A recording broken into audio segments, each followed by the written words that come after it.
This is a true story. I got 2 death threats. That's a true story. One was written.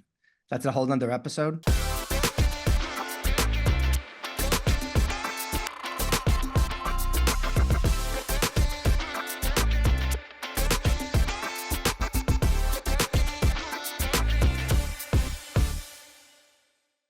Hello, everyone, and welcome to Unleash Learning TV and Radio.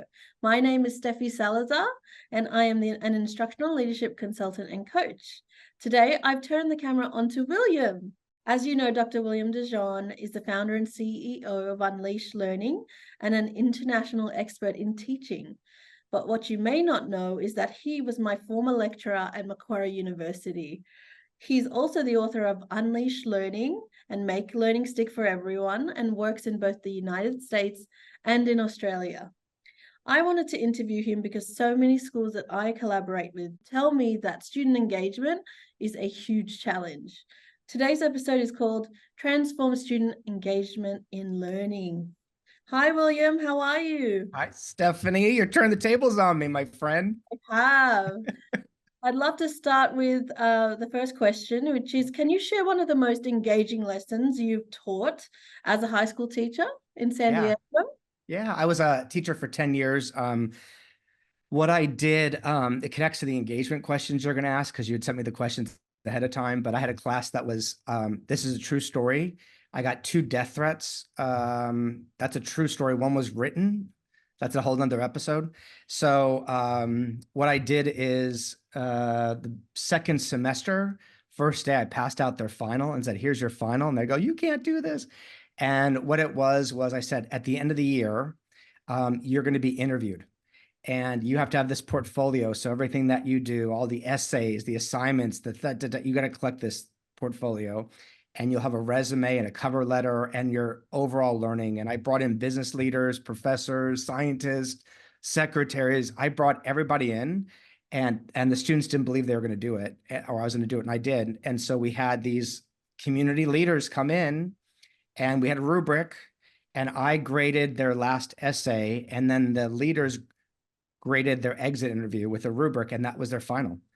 And true enough, this year I got an email or social media post or whatever from a former student, because I did that for 10 years. And she's a teacher now, and she does exit interviews with all of her classes now. So she said, DeJean, the legacy continues. And so that assignment has kept going. That's 25 years ago. Wow, how powerful. Yeah. There's so much to break down in that, but I think I'll let the audience think about that. But I'd love to ask you now, tell you that teachers feel like they've tried everything to engage their students. But it's just not sustainable. They try to do hands-on learning or introduce these big authentic projects all the time. But what could teachers think about when students don't seem like they even want to engage in learning? Yeah, there's so much to unpack here. First of all, I just want to, whoever's listening, the first thing to do is to get rid of I'm a bad teacher. So if you've got any stories like that in your head, you got to let that go, if I can invite you to do that. And also let go of the stories we tell about the students, because sometimes it's easy, and I'm guilty of it, going this class and this, that kind of, I can't do that. What I think this episode we're going to talk about is what kind of, there's a certain kind of engagement we're talking about. So I'm not talking about engagement about they're doing stuff.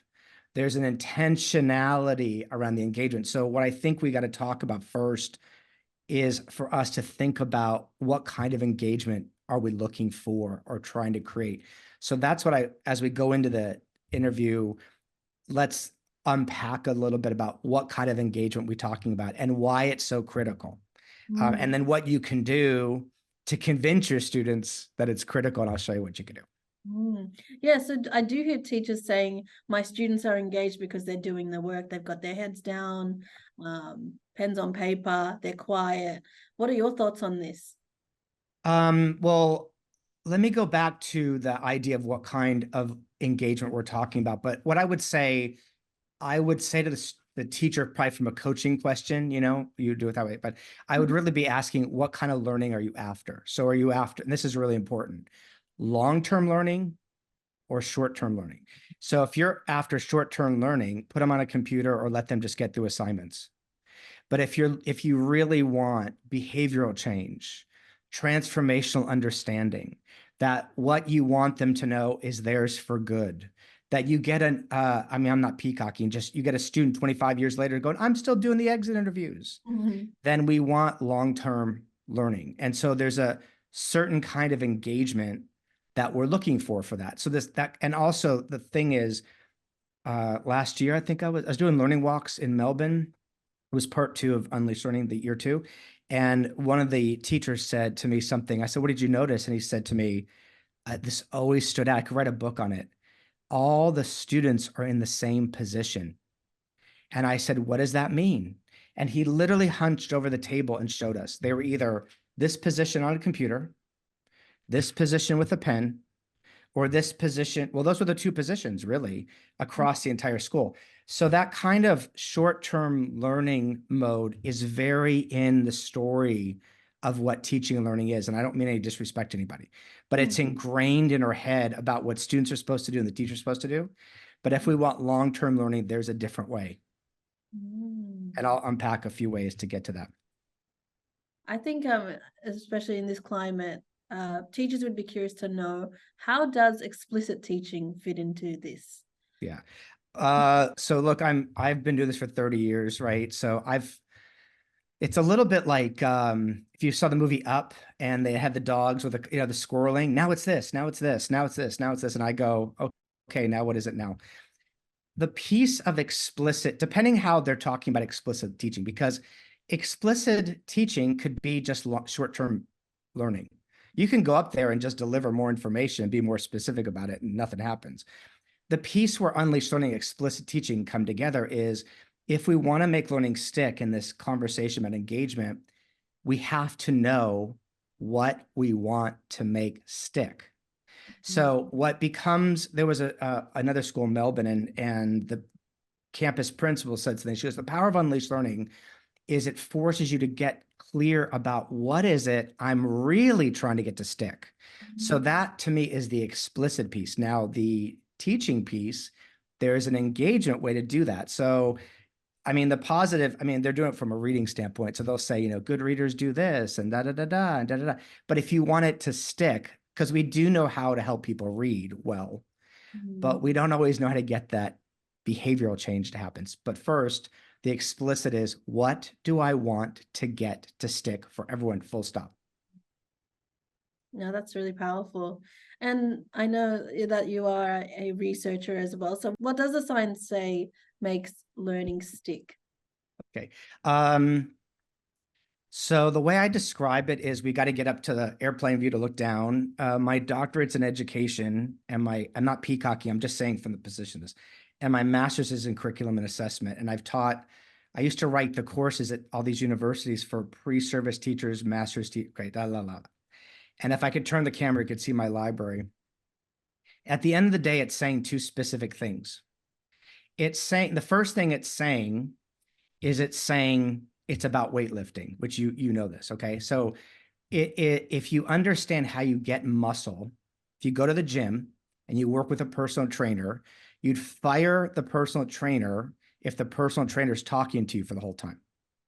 You'd fire the personal trainer if they say, hey, just go for it for 30 minutes. What a personal trainer knows is, he or she knows you've got this is important, you've got fibers in the muscle. And those are the its. That's the stuff they want to get to stick. And what they do is they put weights in your hand, and then they're getting you to lift the weights in very intentional ways, because the science is the fiber shoots like this and it expands. And the same is true in learning. So we say neurons that fire together wire together. So we say it's all about lifting the weights. So the first thing science says is intentional and plan for student engagement, is what makes learning stick. In fact, if you think of any learning strategy the teacher has, that's the purpose of the strategy. You're trying to get neurons firing and wiring. That's literally how it happens. And then the second thing, which is the bigger view, is there is systematic things that teacher and students need to be systematically doing. There's a ship. So it's not just about lifting the weights. There's all these other things that happen, like how the classroom's set up. There's a system, or the classroom set. There's a system for the lesson plan. There's a system for blah. So there's two things, intentional and planned for learner engagement. It's all about lifting the weights. Intentional is what we're talking about. Mm. So, and so the other thing we need to talk about is that word delivery. And delivery is what a lot of people tell me school is like for them. So this is what the science doesn't say. In our profession, we say a lot about how do you deliver it? Mm. How do you deliver it? Well, the problem with that word is it mirrors what's going on. Explicit instruction could just be more delivery. And delivery is just filling up someone's, you literally are delivering something. You're giving to somebody. Mm. I call it unleashed learning because it's literally the science is you're bringing out of someone, not Mm. filling into someone. So there's a lot of delivering going on. But if we want to make learning stick for everyone, there needs to be intentional weightlifting going on. Mm. And a lot of teachers tell me that school was like that for them. So it takes time until they can break, not rudely, break that story in their head to do it differently. And once they get that and the students get that, they don't want to go back to the way it used to be. Mm. I don't know if that helps answer it. Definitely. And Yeah. I'm definitely making a lot of connections between how I saw you as my lecturer slash teacher at university. What my neurons were definitely firing, my classmates' neurons were firing, and you actually taught my friends and I how to take notes. I, Mm. I don't think that's always explicitly taught, but you Mm. actually engaged us in that experience of taking powerful notes that I have continued to Mm. teach my students, and they say to me when they leave high school and in university, they continue to take those Mm. notes. So definitely your legacy is there. Mm. But you also taught us how to, reflect on our learning. You built in time for us to reflect, Mm. to share our reflections with each other. And I just found myself, you know, from the back row of the lecture theatre to the front row. Mm. um, but I think it's really important that we share some practical takeaways Yeah. with our audience. What does this actually look like in the classroom? What strategies can teachers use to engage students in learning today? And also, I'll back up to what you said is what you remembered was what you were doing. Mm. You remembered what stuck for you was the weightlifting. Mm. And I mean, we're not going to do that, but I could go through what stuck because it was very intentional as much as I could be in a giant lecture theater. And they called me a lecturer, which I don't lecture because that's not literally, or you can lecture at times, but then you got to do something. But what you said is you remembered what you did. You Mm. remembered what you lifted the weights on, and that's what you're passing on to others. It's not like I think I've got cool things to say, but wah after period after period after period, that's not what's going to cause the behavioral change. Mm. And that's when I say legacy, not from an ego place, that's the legacy one we want to leave. We want to pass it on. We want to light a fire. And so that's why the idea of, hey, you got 20 minutes and just get on the computer if we want something more. So what you're asking me, what was the question again? I'm sorry, what's the question again? What does it look like? Is that what you're saying? Yeah, what does this actually look like Okay. in classrooms? Okay. What strategies can teachers use? Yeah. I get the strategies question. I get worried about the strategies question because we're overwhelmed right now. And I'll give you some things, but there's a difference between strategies thinking, compliance thinking, and systems thinking. Strategies thinking is what's happening right now. I've looked at it in Facebook. There's these Facebook groups and they're sharing strategies and everyone's trying to keep up.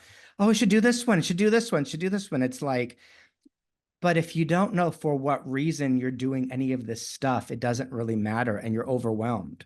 So if the purpose is to make learning stick for everyone, whatever you're doing, you're going to optimize it to make that happen. So let me give you an example. Here's just a practical one, okay? If I was forced to lecture, which I don't do, but I mean, sometimes I'll talk, you'd be taking very specific notes, right? So, because you're lifting the weights, and then I'd stop. The brain can probably handle it's less now. It used to be 12 minutes. I think it's less because of the world we're living in. I think it's 3 or 4, if I'm honest with you. I don't know the science. I'd stop, I'd have everyone stand, turn to a partner. Partner A, teach partner B what's in your notes, like the person wasn't in the lecture theater. Partner B, teach your notes. They'd sit down. There'd be movement because where the attention goes, learning flows. Let me say it again, where the attention goes, the learning flows. When you were my student, I was trying to hold attention because the minute I didn't, the phone went out.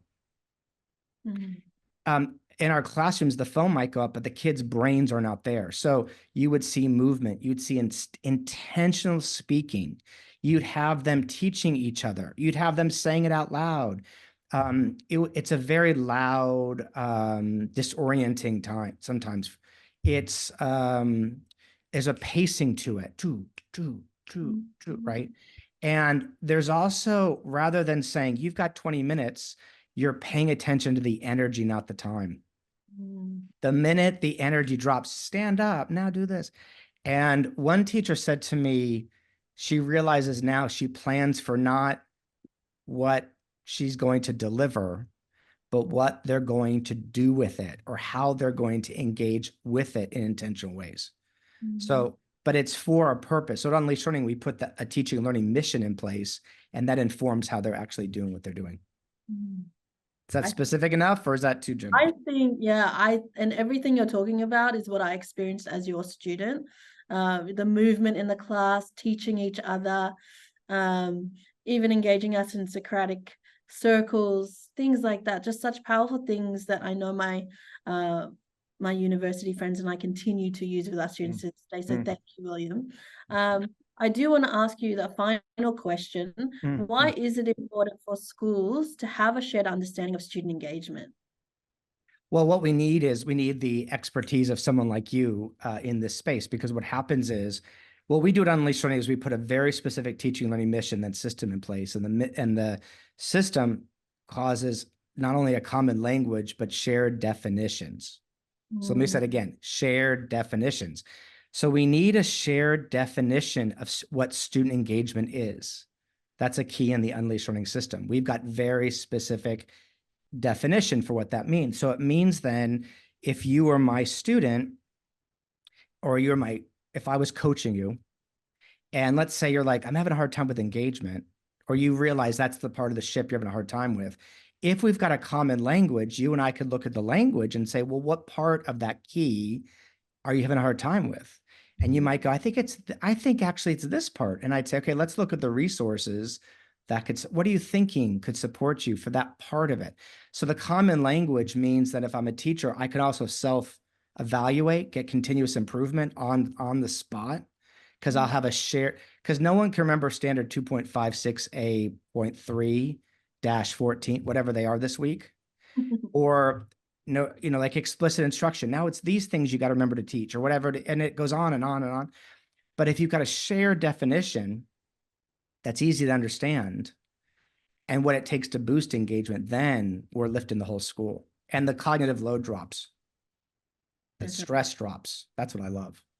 I think it's so powerful. It's almost like if we have this shared understanding, then it's going to help us with what moves we make moving forward, what strategies to use. But that shared understanding is essential. Thank you, William. Thank you for sharing your story with us and who you are as an educator. And your insights today with us, William. There's a lot that I've definitely been thinking about, and I'm sure a lot of people listening are going to be inspired to take some actions to boost their student engagement. To our wonderful audience, we now have a question for you. Based on this interview, what is one thing you would like to try in order to boost student engagement in learning in your context?